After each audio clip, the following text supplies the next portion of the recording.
Another way to convert between units of measurement is to use a proportion.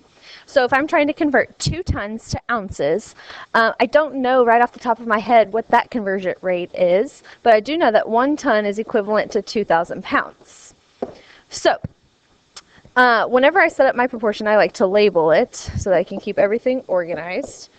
And I know that I'm looking for how many pounds 2 tons is, and the conversion rate is 1 ton is equivalent to 2,000 pounds. So with this proportion, I can solve it a few ways. First, I can see that 1 times 2 equals 2, so therefore 2,000 times 2 equals 4,000. So X would be 4,000 pounds in 2 tons.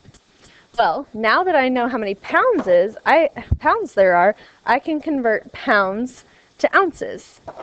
There are, in 1 pound, 16 ounces. So I'm going to set up another proportion to get this answer, which was equal to my 2 tons, converted into ounces. So let me set up my proportion. I'm working with pounds and ounces, and I know in 1 pound there's 16 ounces, and I'm trying to convert 4,000 pounds to ounces.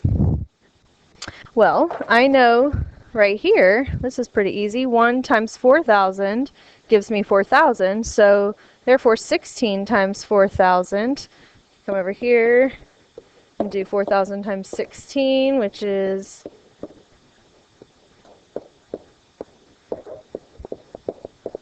64,000. So X would be 64,000 ounces. And that's how you could use a proportion to convert between units. If you're trying to do something simpler, like let's say you're trying to convert 5 feet into inches. Inches. I know that there are 12 inches per foot, so I could set up my proportion feet to inches, and there's 1 foot in for every 12 inches, and I'm trying to convert 5 feet into inches. So I'm looking for inches, that's X.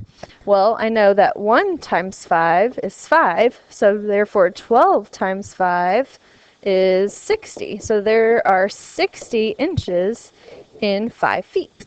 Another way of using a proportion.